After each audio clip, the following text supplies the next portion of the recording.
Hello guys, देखो आज हम कन्फाइंड स्पेस के बारे में देखेंगे। इसमें भी कुछ क्वेश्चन हैं और जो इम्पोर्टेंट है। ये हाल ही में एग्ज़ाम दिया हुआ है और ये अच्छा वाला है। ठीक है, कहने का मतलब मेरा अच्छा से रिसेंट है।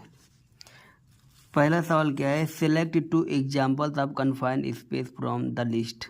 सबको मालूम है मैन होल और पाइपलाइन तो मेन है, बाकी फोर क्लिप डूम ट्रक ये नहीं है। ओके, उसके बाद select 2 statement that best describe a confined space. 2 statement पूछ रहा है, ठीक है।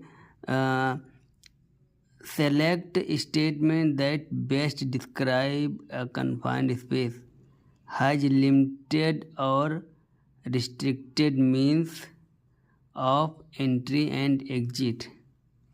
यही है, ये वाला गलत है, ठीक है। कंटेन और has the possibility and hazards atmosphere. इसमें 2 पूछा है ना, 2 का मतलब ये नहीं कि 2 इसमें से करोगे, इसमें से एक ही रहेगा। हैज लिमिटेड, और लिमिटेड एक हो गया, रिस्ट्रिक्टेड अलग हो गया, तो 2 हो गया। ये वाला ऐसे टिक लगा हुआ है, उसका टेंशन मत लेना। उसके बाद यहाँ पे है इज द स्टेटमेंट ट्रू और false. When anyone put any part of their body through the opening of the space, it is confined space entry. True है। अगर आप कोई भी अपने शरीर का पार्ट, चाहे एक फिंगर भी हो, किसी जो कन्फाइंड स्पेस मान रहे हो जिसे, उस एरिया में जाएगा तो समझ लो कन्फाइंड स्पेस माना जाएगा। उसके बाद इज द स्टेटमेंट ट्रू और false. Putting your hands into tank, opening और manhole is a confined space entry. ये भी ट्रू ही है, सेम क्वेश्चन है। उसके बाद what must be issued before any work can begin, it is need confined space entry. तो क्या issue होना चाहिए? तो वही कन्फाइंड स्पेस एंट्री परमिट। उसके बाद यहाँ पूछा है what are the publication that outline of expectation for all personnel to stop work in the event that unsafe act and suitable for observed। आपको कहाँ से मिलेगा? मतलब कोई भी, मतलब आपको वो अधिकार जो है पर्सनल टू स्टॉप, किसी भी आदमी को अगर ये पता करना है कि उसको अधिकार है कि नहीं, तो कहाँ से, उसको कैसे पता चलेगा कि उसको क्या पढ़ना चाहिए ताकि हमको भी मालूम पड़े? तो उसको कंस्ट्रक्शन सेफ्टी मैनुअल पढ़ना चाहिए। उसके बाद work permit system and stopper authority जानना चाहिए, एंड एसएमएस मैनुअल एलिमेंट, ये ऑल ऑफ द अबव रहेगा, ठीक है। उसके बाद which of the following is a part of the confined space program, ये सब माना जाएगा। Identify confined space, identify hazard of confined space, rescue procedure, all of the above आपको जानना चाहिए। उसके बाद 8 नंबर क्या है? 8 नंबर पूछ रहा है which of the following are confined space entry activities in hydrocarbon processing area. इसमें भी सब है, किसको मानोगे? बेसल को भी तो मान सकते हो ना, बेसल क्लीनिंग जो है, हाइड्रोकार्बन प्रोसेसिंग एरिया। ये पूछ रहा है which of the following are confined space entry activities in hydrocarbon processing. और उसके बाद वर्किंग इन सीवर, मतलब कोई गड्ढा रहता है, सीवर का मतलब होता है जो पिट रहता है, जहाँ गटर रहता है, उसको बोलता है ऑल ऑफ द अबव। और इनसाइड टैंक इंस्पेक्शन, अगर आप मान लो किसी टैंक के अंदर गए, खाली इंस्पेक्शन करने के लिए जाओगे ना, फिर भी वो कन्फाइंड स्पेस एक्टिविटी में आएगा। ओके, उसके बाद यहाँ है इज द स्टेटमेंट ट्रू और false. Confined space entry is mandatory only Saudi Aramco facility but not the project site. देखो, मैं आपको एक बात कहना चाहता हूँ ना, बहुत लोग सोचते हैं कन्फाइंड स्पेस बहुत टफ है, लेकिन आधा से ज़्यादा आदमी फेल हो जाते हैं हजार्ड एंड रिकॉग्नाइजेशन में। मैंने खुद देखा था। इसमें आप पास हो जाओगे क्योंकि इसमें ज़्यादा क्वेश्चन नहीं होता है, लेकिन उसमें आपके लिए बहुत क्वेश्चन आता है, इसलिए उसको ज़्यादा से पकड़ बनाना, ठीक है। तो ये फेल्स है। Okay, is the statement true और false? In confined space mandatory only Saudi Aramco facility but not the project site. False है, हर जगह चाहिए, ठीक है। कन्फाइंड स्पेस एंट्री परमिट हर जगह चाहिए, नॉट ओनली सऊदी अरामको। समझ रहे हो? वो बोल रहा है खाली सऊदी अरामको, ऐसा कुछ नहीं है, फिर मुश्किल हो जाएगा। Which of the following is a responsibility of permit issuer?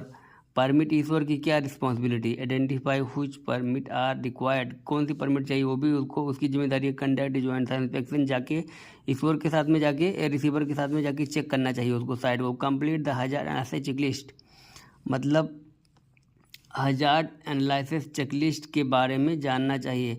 All of the above, ये ट्रू, ये सही रहेगा। ओके, उसके बाद इज द स्टेटमेंट ट्रू और false? Management role is the allow, management role is to allow confined space entry to train personnel only. क्या रहेगा आपको क्या लगता है? ट्रू है। मैनेजमेंट रोल इज अलाउ, जैसे मैनेजमेंट कौन हो गया? जैसे हम ये समझ लेते हैं, जैसे हमारे पास, हम साइट पे काम कर रहे हैं, मेरा एक सुपरवाइजर हो गया, मेरा एक सुपरवाइजर है और हम उसको अपना मैनेजमेंट मान लेते हैं, तो उसकी जिम्मेदारी क्या है? जो भी आदमी कन्फाइंड स्पेस में जाएगा वो उसे ट्रेंड करेगा, ठीक है। तो management role is allow confined space entry to train personnel only, जो जो उसमें जाएगा उनको आपको ट्रेन करना है। ओके, आगे बढ़ते हैं। इसमें ये भी कन्फाइंड स्पेस है, 3-4 बता दें, 1 मिनट। उसके बाद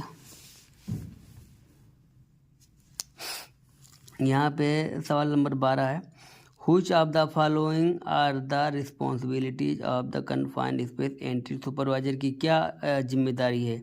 उसकी जिम्मेदारी है decide to condition are acceptable for entry. अच्छा, उसी में से है, नहीं, डिस्क्राइब कंडीशन, हाँ okay. Authorize entry, okay. Stop entry if require, all of the above, सब रहेगा, उसकी सारी जिम्मेदारी है, ठीक है। मतलब अथोराइज एंट्री मतलब उसने खाली जिसे चुना है कि तुम ही जा सकते हो, वो अथोराइज पर्सन है, वो करेगा। स्टॉप एंट्री इफ रिक्वायर्ड, वो सुपरवाइजर कभी भी रोक सकता है, अगर उसको लग रहा है कोई दिक्कत है वो कभी भी रोक सकता है काम को। Okay, who is the personal responsible for maintaining the internal and external activity associated with the work in the around confined space? कौन रहेगा जिम्मेदार? कौन मॉनिटर करेगा एरिया को? कोई लोग इंटरनेट पे डाल देंगे या सुपरवाइजर पे नहीं, खाली स्टैंड बाय मैन। ओके, उसके बाद देखो, who is the personnel that act as the eyes and ear of the internet in the confined space? फिर भी स्टैंड बाय मैन ही। एक्ट, आई एंड एयर मतलब उसको कान और आँख, कान से वो अंदर की एक्टिविटी सुनेगा, कोई दिक्कत तो नहीं, आई से देख के सब कुछ उसको स्टैंड बाय मैन को करना है।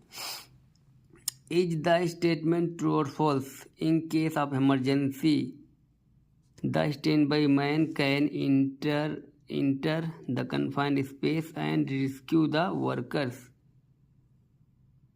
बहुत गलत है, करना नहीं है। इसने पूछा in case of emergency the stand by man can enter, कभी नहीं इंटर कर सकता, गलत है। उसके बाद इज द स्टेटमेंट ट्रू और false? Confined space entry is required to have training in confined space entry. बिल्कुल सही, अभी मैंने बताया था, उसको ट्रेनिंग देगा कौन? सुपरवाइजर। फिर यहाँ 17 है, when the emergency alarm is activated what should the entrant do? Entrant क्या करेगा? अगर मान लो उसने सुना कोई अलार्म बजने लगा, क्या करेगा? एवैक्यूएट इमीडिएटली, मतलब उसको सभी आदमी को जल्दी जल्दी वो एरिया खाली करा देना है। ओके, उसके बाद यहाँ पे इज द स्टेटमेंट ट्रू और false? A confined space entry plan is the same in all point to be noted. इसने क्या पूछा है? इज द स्टेटमेंट ट्रू और false? A confined space plan, plan के बारे में बोल रहा है, देखना। Plan is the same in all kind of confined space, बिल्कुल गलत है। हर कन्फाइंड स्पेस का प्लान जो है ना अलग अलग रहेगा, ये ध्यान में देखना, नहीं तो ठीक है। उसके बाद यहाँ पे बोला है इज द स्टेटमेंट ट्रू और false? Confined space warning sign and barriers must be posted outside of the confined space in both Arabic and English. सबसे पहले क्या करते हैं ना सब लोग गलत, मैंने भी इस सवाल को गलत किया था पहली बार, क्योंकि मैंने कहीं नहीं देखा था अरबिक में लिखा था, खाली इंग्लिश में लिखा था, लेकिन अरबिक भी चाहिए, ठीक है। अरबिक और इंग्लिश दोनों चाहिए, क्योंकि सऊदी में कोई कोई अगर इंग्लिश नहीं पढ़ पाया तो अरबी पढ़ लेगा, ठीक है। तो यहाँ पे अरबिक और इंग्लिश दोनों मस्ट है, ठीक है। उसके बाद यहाँ पे बोल रहा है residual product and hydrogen material hazardous material must be drain cleaned and purge, ये तीनों रहेगा, drain clean and purge all of the above. यहाँ पे लिखेंगे ड्रेन, यहाँ पे लिखेंगे क्लीन, यहाँ पे लिखेंगे पर्ज, ओके। उसके बाद आगे देखते हैं select 2 energy source that should be isolated before entry by LOTO. Select 2 entry source that should be isolated before entry by LOTO, electrical में और न्यूमेटिक में। ध्यान से देखना, इसने 2 पूछा है, ठीक है। उसके बाद which of the following are common hazard in a confined space? Engulfment हो सकता है। इनगल्फमेंट पता है क्या है? जैसे दोनों तरफ से मिट्टी गिर जाएगी, अगर कोई मिट्टी गिर जाती है उसके बीच में आप दब जाते हो, तो उसी को बोलते हैं इनगल्फमेंट। एक्सट्रीम टेम्परेचर, अंदर में बहुत गर्मी, बहुत ज़्यादा गर्मी हो सकती है। Atmospheric, all of the above, okay, सब रहेगा। उसके बाद all confined space must be gas tested for flammable gas, toxic gas, oxygen level, all of the above. कभी भी आप कन्फाइंड स्पेस में जा रहे हो, जाने से पहले आप इन सभी गैसों का टेस्ट करना अनिवार्य है, okay. In a confined space work where should internal combustion engine be placed? ये बहुत लोगों को समझ में नहीं आएगा ये सवाल क्या पूछ रहा है, ठीक है। इसने पूछा इन अ कन्फाइंड स्पेस, मतलब एक कन्फाइंड स्पेस हो गया। ये तो पेन है मेरा, बेकार हो जाएगा पेपर। मान लो ये कन्फाइंड स्पेस हो गया, ये कन्फाइंड स्पेस हो गया, ओके। अब ये डोर है और यहाँ पे एक इंजन रखा हुआ है, और हवा इधर को जा रही है, तो ये पूरा धुआं जो है अंदर में लेके जाएगी, जो आदमी अंदर में रहेगा उसको बहुत नुकसान होगा, इसलिए कभी भी इंजन यहाँ पे नहीं रखना चाहिए। तो वही इसने बताया है in a confined space work where should internal combustion engine be placed.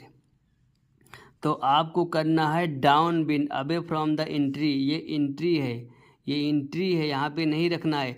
चाहे यहाँ पे रखो इधर उड़ जाएगा, चाहे यहाँ पे रखो इधर चला जाएगा, लेकिन सामने नहीं रखना है। तो downwind away from the entry, okay. आगे बढ़ते हैं।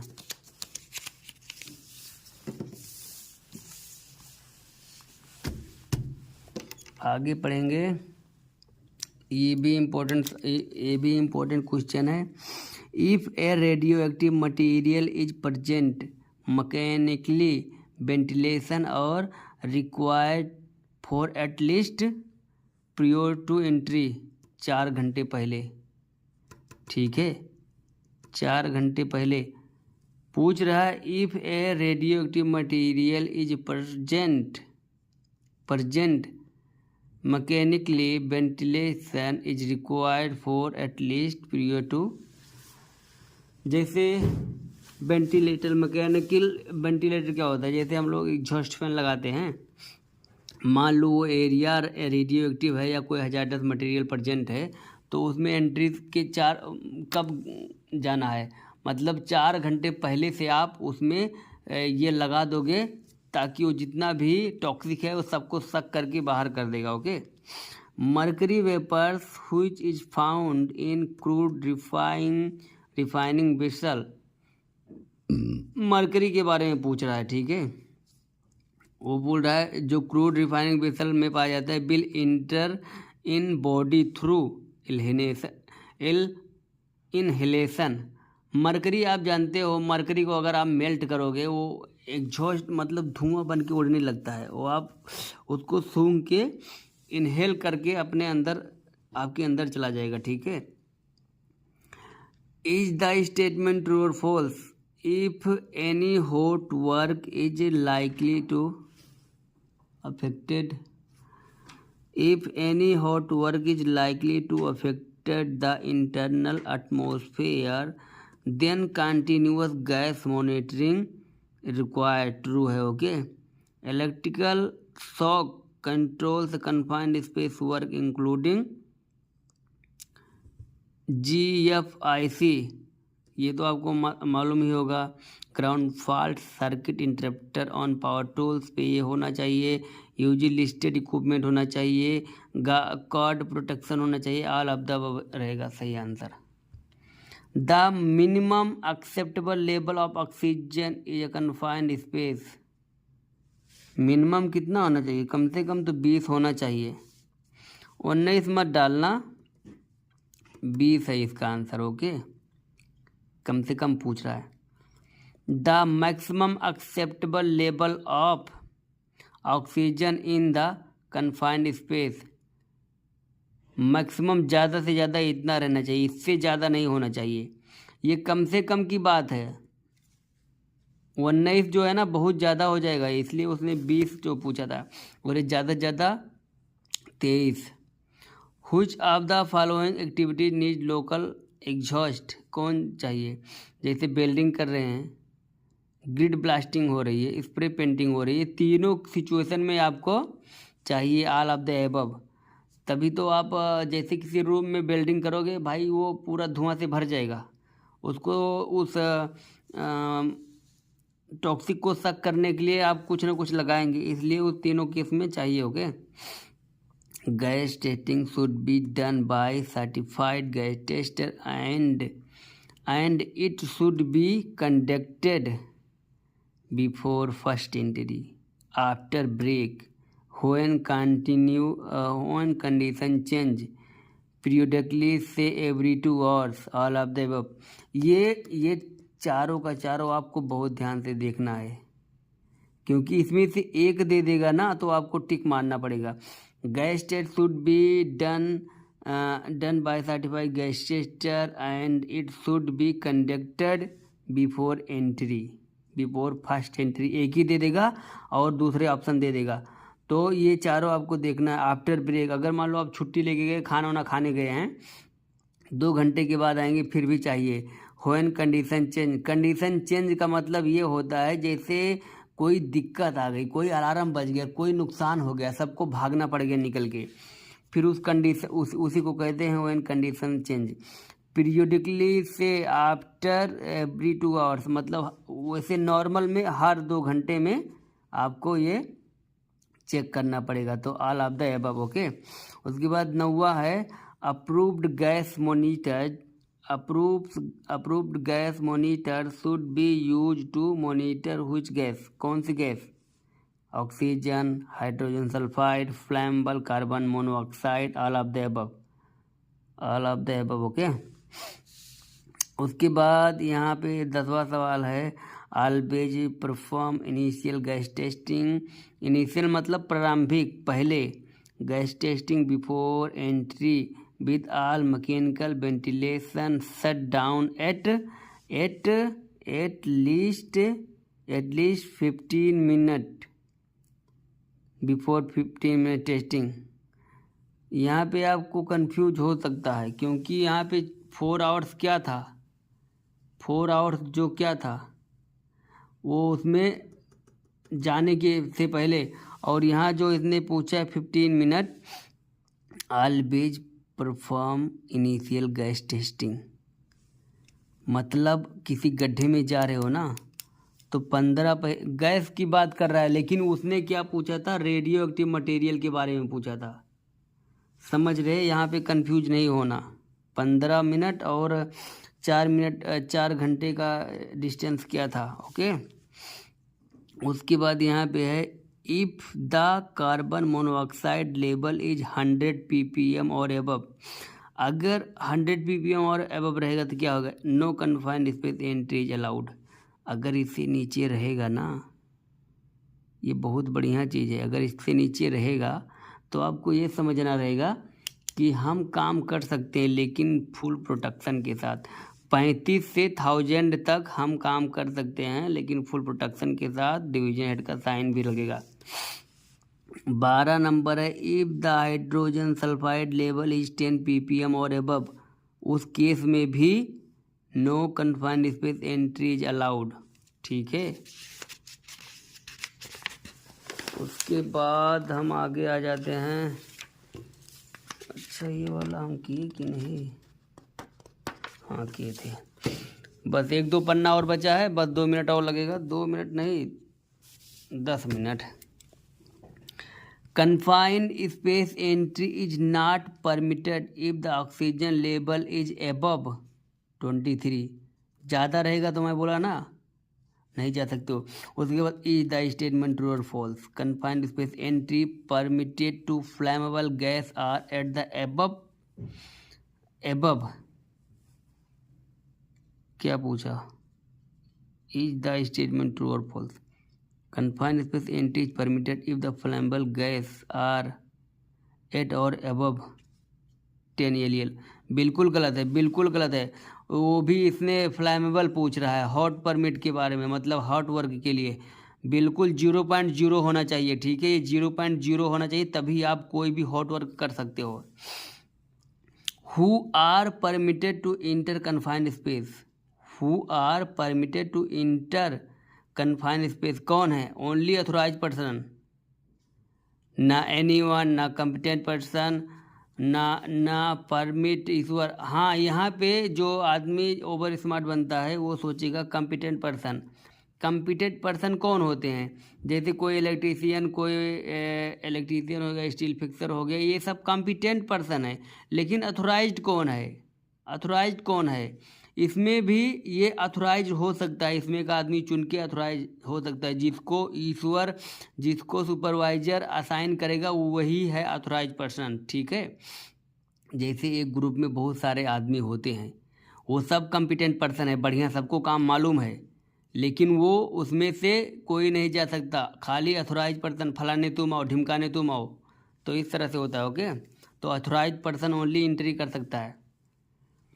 इंट्रेंट are accounted for by log sheet during entry and exit the confined space signing the log sheet. Okay, signing the log sheet, तभी तो जानोगे। मान लो एंट्रेंट कैसे पता करेगा कितना अंदर गया आदमी, कितना बाहर आया, तो साइन करवा के। 17 है what is the preferred method for communication during confined space entry. Preferred बोला है, मतलब सबसे बढ़िया तरीके क्या है, 2 वे कम्युनिकेशन, 2 वे रेडियो। ठीक है, 2 वे रेडियो सबसे बढ़िया है। अब हैंड सिग्नल तो आप देख नहीं पाओगे, बीसल हो सकता है अंदर, इससे ज़्यादा साउंड हो।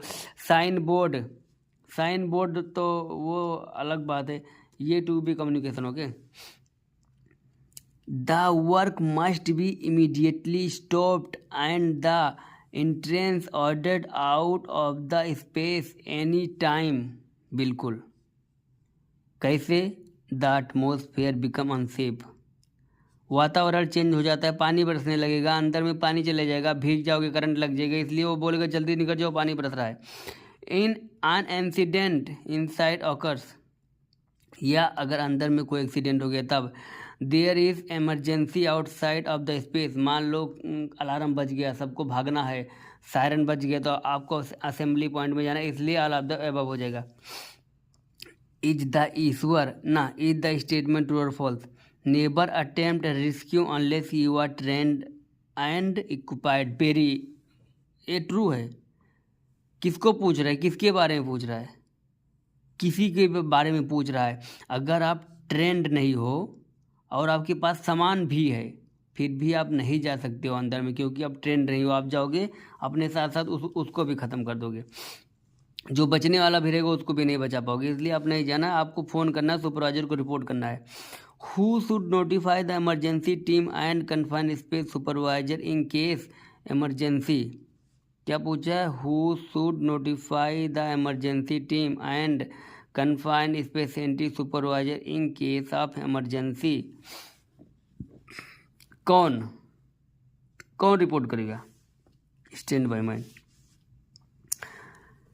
Once entry is suspended the entry point and place no entry sign. क्या करना है? बैरिकेड कर देना है।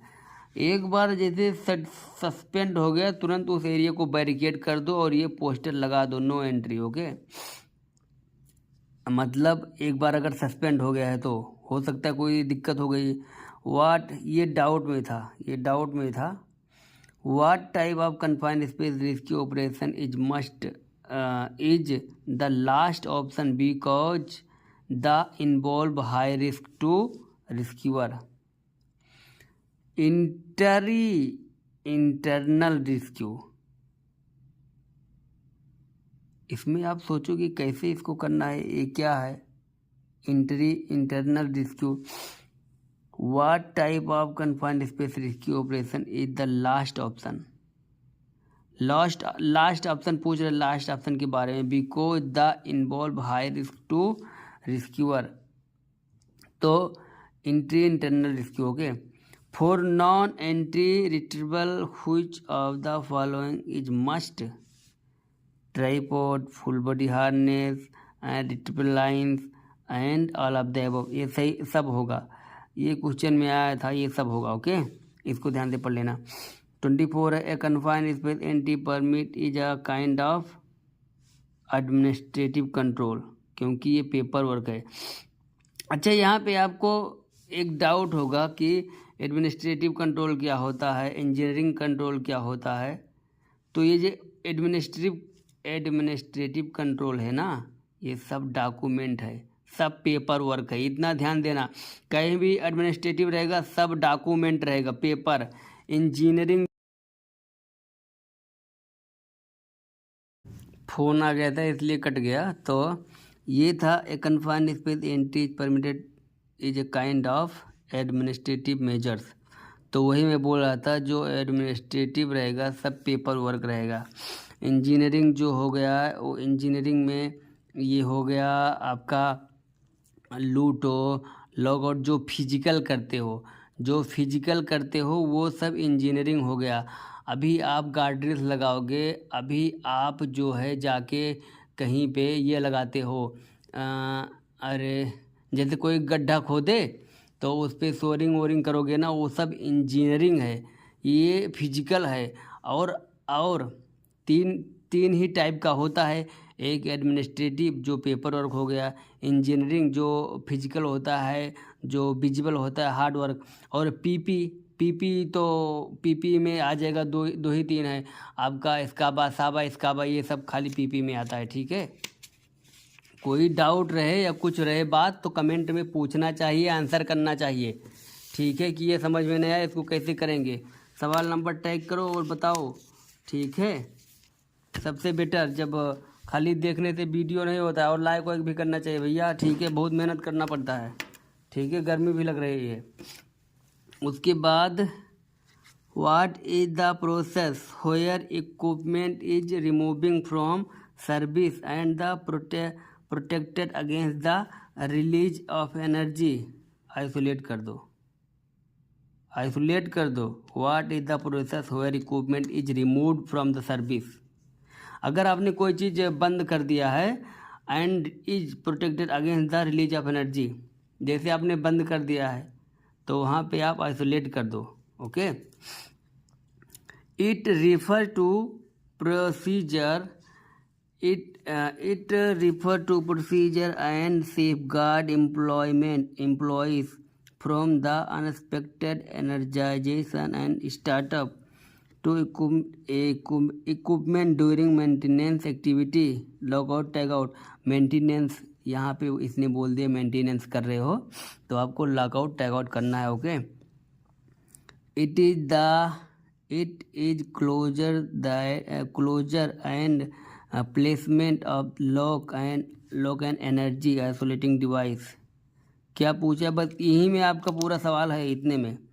Lock of energy, lock on an energy isolating device. Isolating device क्या होता है, लूटो ही होता है ना, तो वही है।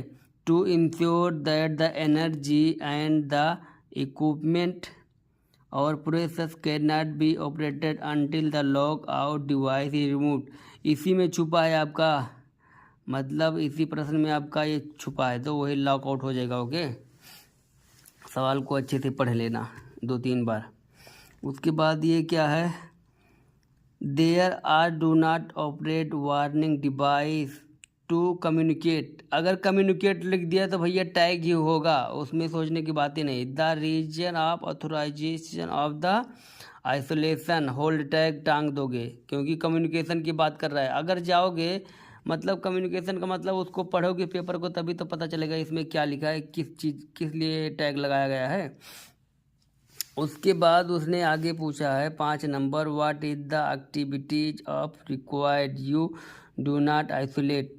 What are the activity that required you to do isolation. किस काम के लिए, कन्फाइंड स्पेस में जाओगे तब भी, इतना नहीं कि वो गड्ढा में जाओगे तो, और भी कन्फाइंड स्पेस के बहुत एग्जांपल आपको मालूम हो गए। एनी मेंटेनेंस वर्क, कोई मेंटेनेंस करो तब भी लगाओगे आइसोलेशन। रिपेयर वर्क में भी, ऑल ऑफ द अबव हो जाएगा इसका उत्तर।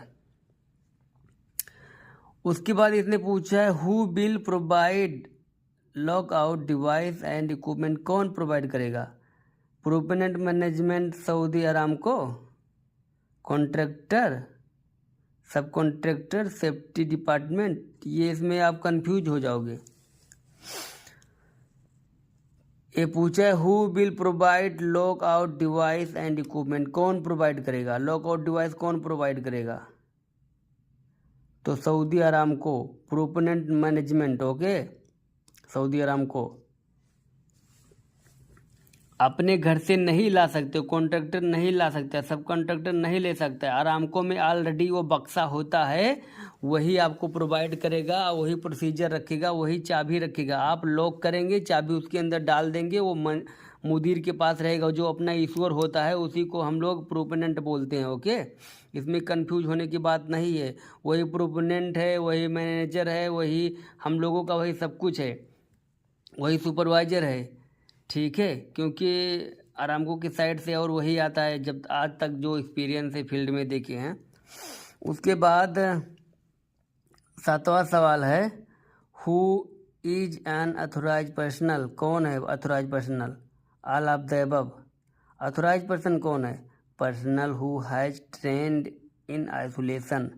मैं बोला ना ट्रेनिंग मिलती है उनको, वही है authorise person. Experience personnel in isolation, जो एक्सपीरियंस है उसी को तो अथोराइजेशन मिलेगा। अगर आपके पास एक्सपीरियंस नहीं है तो कौन आपको बुलाएगा भैया कि काम करो। उसके बाद लिखा है personnel who applied isolation and लूटो।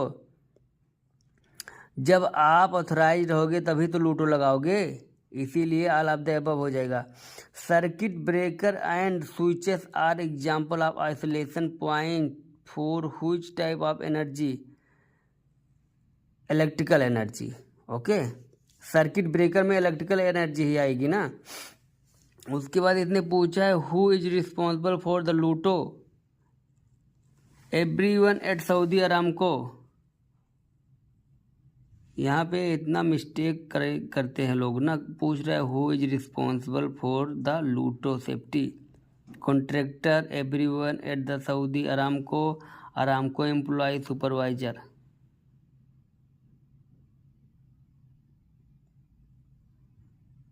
ये मेरा भी डाउट है, लेकिन मैं बताता हूँ कैसे डाउट है आपको। कॉन्ट्रैक्टर तो नहीं रहेगा किसी भी हाल में, और अरामको एम्प्लॉय भी नहीं रहेगा, क्योंकि कोई भी हो सकता है अरामको एम्प्लॉय। ये 2 एलिमिनेट हो गया, अब बचा है 2, 1 और 2। ठीक है, एवरीवन एट सऊदी अरामको, अगर सभी लोग लगा सकते हैं हु इज रिस्पॉन्सिबल फॉर लूटो, तो इससे मतलब होता है worker, every worker in the Saudi Aramco, तो ये मान सकते हैं सुपरवाइजर। ठीक है, चलो अगर आएगा तो मैंने टीचर से पूछा था, ये मेरे डाउट में था, ये मैंने बोल रहा हूँ, फिर उसने मैं सुपरवाइजर पे लगाया था। सुपरवाइजर कौन होता है रिस्पॉन्सिबल? सुपरवाइजर मतलब ईश्वर होता है, ठीक है। लेकिन उसने बोला नहीं, everyone at the Saudi Aramco, जो वहाँ काम कर रहे हैं, ठीक है। इसलिए मैंने इसको टिक किया, इसको काटने के बाद, समझ रहे हो। उसके बाद ये है सवाल number 10, what are the two method of positive isolation for piping equipment. Positive पूछा है, ये मार्क कर लो, पॉजिटिव पूछा है तो डिस्कनेक्शन ऑफ पाइपिंग हो जाएगा और ब्लाइंडिंग हो जाएगा। पॉजिटिव का मतलब समझ रहे हो? पॉजिटिव मतलब जैसे ये पाइप हो गया,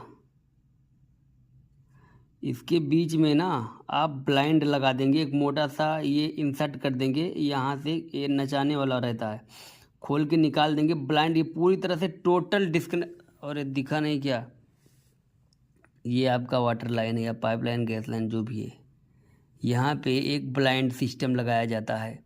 ब्लाइंड सिस्टम लगाया जाता है और वो मोटा प्लेट रहता है, इसके अंदर घुसा के टाइट कर देंगे। और जो डिस्कनेक्शन होता है ना, यहाँ से ये रहेगा, ये पूरा खोल के निकाल ही देंगे, ये डिस्कनेक्ट कर देंगे और यहाँ पे फ्लैंच लगा देंगे मोटा सा मजबूत सा, ठीक है। यहाँ भी आपका ये लगा रहेगा, इस दोनों जगह पे आपका घुमाने वाला रहेगा, वहाँ टाइट करके यहाँ पूरा निकाल देंगे। डिस्कनेक्ट का मतलब एकदम पूरी तरह से अलग कर देते हैं। ये पॉजिटिव है। इस केस में ना कोई बहुत सेफ रहता है कन्फाइंड स्पेस। मान लो डबल ब्लॉक एंड ब्लीड लगा दिए, सिंगल वाल्व लगा दिए, इसको कोई खोल देगा ना तो जा सकता है, लेकिन डिस्कनेक्ट कर दे रहोगे, उसको पता है ऑलरेडी डिस्कनेक्ट हो गया, खोलने का कोई चांस ही नहीं है। खोलेंगे तो बाहर ही फेंकने लगेगा तेल को। उसके बाद यहाँ पे देखो 11 number, all single valve isolation must be proven, मतलब एवरी सिंगल वाल, मतलब एक भी वाल जो अरामको में जाता है वो मस्ट बी प्रूव होना चाहिए, वो अरामको द्वारा प्रूव होना चाहिए। इफ़ नॉट प्रूव, अगर प्रूव नहीं है, stop work and risk assessment must be conducted. True है ये, समझ रहे हो ना। जैसे आप कोई वाल लेके जा रहे हो, अरामको में लगाना है, अगर वो पास किया गया अरामको द्वारा तभी अंदर ले जा सकते हो, नहीं तो नहीं ले जा सकते हो। बहुत लंबा क्लास हो रहा है। उसके बाद देखो, what are two method of primary isolation of piping equipment, select two answer. Primary में आपका रहेगा single block and valve, and उसके बाद रहेगा डबल ब्लॉक एंड ब्लीड। ये प्राइमरी था और वो पॉजिटिव था, इतना ध्यान देना, प्राइमरी और पॉजिटिव। मैं मेन वर्ड बता रहा हूँ, उसको पकड़ लेना जल्दी से। In the LOTO procedure the next step of getting the equipment is shut down isolate the equipment, okay.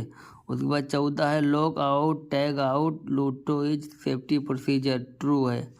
उसके बाद GI 6.12 outline the procedure of लूटो, ट्रू है। मैंने आपको कई सारा लूटो का ये दिया है, स्क्रीनशॉट लिए होंगे तो ओके, पहले वीडियो में है, जाके देख लेना। Hold tag placed on equipment can be removed, ये सब प्लेलिस्ट में है, बहुत सारी वीडियो हैं, वहाँ पे जाके 1 by 1 देख लेना। Hold tag placed on equipment can be removed, false. Hold tag placed on the equipment can be removed नहीं निकाला जा सकता, कभी निकाल ही नहीं सकते, जब तक वो ऑनर नहीं निकालेगा या काम ख़त्म नहीं हो जाता तो नहीं निकालना। A valve isolation must be proved if to ensure it is not leaking or passing, true है। तभी तो प्रूव करोगे, तभी तो चेक करोगे। उसके बाद एक और बच गया भैया, ठीक है, एक ही बचा है। 18 नंबर है, Javed is operation employ is preparing equipment of the isolation what process must follow, वो क्या प्रोसेस करेगा, ये डी एनर्जाइड इक्विपमेंट करेगा। उसके बाद रिमूव पॉसिबल स्टार्टअप सोर्स, जैसे जिसको बोलते हैं रेसिजुअल एनर्जी, ओके। उसके बाद एलिमिनेट ऑल एनर्जी, यही स्टेप इसको अपनाना है। ये नहीं कि पहले remove equipment, power on, charge battery, ये सब बकवास है, ये वाला देख लेना बस। उसके बाद 19 है, what is example of emergency isolating device, choose the best answer. Best answer piping, blind and circuit breaker, okay. 20 number है, the LOTO procedure is carried out only by personnel who are, फिर से वही है, trend and qualified, okay. यहाँ से mistake नहीं होना है, ओके। 21 नंबर है, select two of the main failure of LOTO procedure that will result an incident, इसने 2 पूछा है। Failure to verify the power isolation पहला हो गया, उसके बाद फेलियर टू स्टॉप इक्विपमेंट दूसरा हो गया। ये ध्यान देना, ये 2 है, बस 3-4 क्वेश्चन और है, बस हो गया है। बैठो बैठो, कोई दिक्कत नहीं है, 3-4 क्वेश्चन और बचा है। A key error to avoid where must a key error to avoid when using load procedure is the failure to remove क्या चीज, रेसिजुअल एनर्जी। 23 वाला क्वेश्चन है, what type of the locks and tag must be use for isolation device and lockout. Single की रहना चाहिए lock में, single की with the Saudi Aramco yellow tag, okay. उसके बाद ये पूरा देखना, सऊदी अरामको येलो टैग। उसके बाद है disconnection, the physical disconnection. Disconnection is the physical disconnection of piping such the dropping a spool piece, true है, ठीक है। हम लोग जब डिस्कनेक्ट करते हैं खुद जाके हाथ से अलग करते हैं उसको। उसके बाद ये आ गया 25 वाला है, what are the step for isolation. पहला लॉक, टैग, क्लियर, वेरीफाई, ध्यान में रख लेना इसको। उसके बाद organise the electrical isolation step in the correct order, select the correct type. क्या क्या रहेगा, सबसे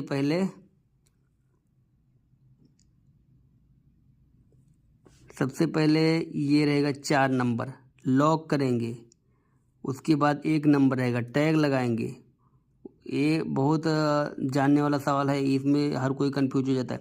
देखो ये इस सवाल को कैसे सॉल्व करोगे आप। ये पहले 4 नंबर लॉक लगाओगे, पहले नंबर पे 4 है, लॉक लगा दिए। अब क्या करना है, 1 नंबर पे जाके टैग लगाओगे, 1 नंबर है। अब 3 नंबर कहाँ है, 3, इसको क्लियर करोगे 3 नंबर पे, और 2 नंबर क्या है, फिर ट्राई करोगे, ओके। तो ये हो गया। एक सवाल और बचा, इसको देख लो। 26, if a single block valve isolation cannot be proved or you are not sure the valve is not passing because the downstream drain valve or pressure gauge is blocked or not working, what should you do? Stop work and advise the work permit issuer and an isolation risk assessment required, okay?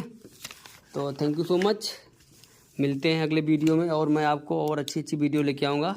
तो thank you so much guys.